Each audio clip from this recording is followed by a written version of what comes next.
মা ভেবেছিলেন তার শিশুটির সাধারণ জ্বর। 3 দিন পর যখন সারা শরীর লালচে র্যাশে ভরে উঠল, তখন বিপদের আশঙ্কায় ছুটে আসেন হাসপাতালে। দেশের বিভিন্ন হাসপাতালে এখন এমন উপসর্গ নিয়ে আসা শিশুর সংখ্যা ক্রমেই বাড়ছে।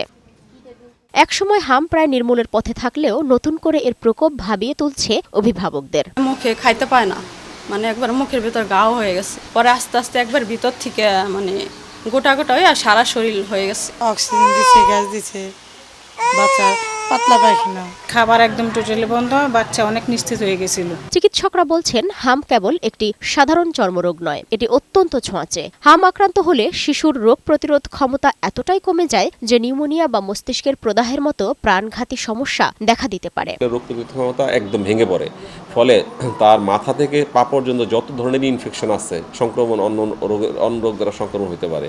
কান অটিটিস মিডিয়া বা কানে ইনফেকশন হওয়া, নিউমোনিয়া হওয়া, এনকেফালাইটিস বা মেনিনজাইটিস হওয়া। হাম হওয়ার পরে দেখা গেল টিবির আকারে এটা প্রকাশ পেতে পারে। দীর্ঘদিনের জন্য অপুষ্টিতে সে ভুগতে পারে। অল্প বয়সে হাম হলে তার ভবিষ্যতে এসএসপি নামে একটা রোগ হতে পারে। জনস্বাস্থ্য বিশেষজ্ঞদের মতে করোনাকাল ও পরবর্তী সময়ে জন্মের পর অনেক শিশু নিয়মিত টিকা থেকে বঞ্চিত হয়েছে। ফলে হামের টিকায় বড় ধরনের ঘাটতি দেখা দেয়। সেই সঙ্গে সরকারি ব্যবস্থাপনার শৈথিল্য এবং পরিবারগুলোর অসচেতনতা পরিস্থিতি আরও জটিল করে তুলেছে। টিকা আছে বিশ্বের বাজারে, টিকাটা টাকা দিয়ে কিনে এনে আমাদের যারা ভলান্টিয়ার কাজ করছেন তাদের যে দৈনন্দিন ভাতা সেটার ব্যবস্থা করতে হবে। প্রয়োজনে জনগণের কাছ থেকে সাহায্য চাইতে হবে। পাশাপাশি যাদের মধ্যে হাম আছে না ছড়ায়, বিশেষ করে দরিদ্র, নিম্নবিত্ত, নিম্ন মধ্যবিত্তদের শিশুদেরকে টার্গেট করে আমাদের কমিউনিটিতে কাজ করা উচিত এবং প্রত্যেকটা হাসপাতালে আইসোলেশন ফ্যাসিলিটিস করতে হবে। এদিকে সচিবালয়ে স্বাস্থ্যমন্ত্রী সর্দার সাখাওয়াত হোসেন বকুল জানান,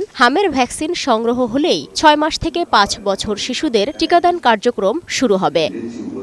কেবল জ্বর নয়, চোখ লাল হওয়া কিংবা তীব্র সর্দির মতো লক্ষণগুলোও হামের পূর্ব লক্ষণ হতে পারে। এর অবহেলায় হতে পারে নিউমোনিয়া কিংবা মস্তিষ্কের জটিলতা। তাই লক্ষণ দেখা মাত্রই হাসপাতালে নেয়ার পরামর্শ চিকিৎসকদের। সালমা জাহান মুক্তা, বৈশাখী সংবাদ, ঢাকা।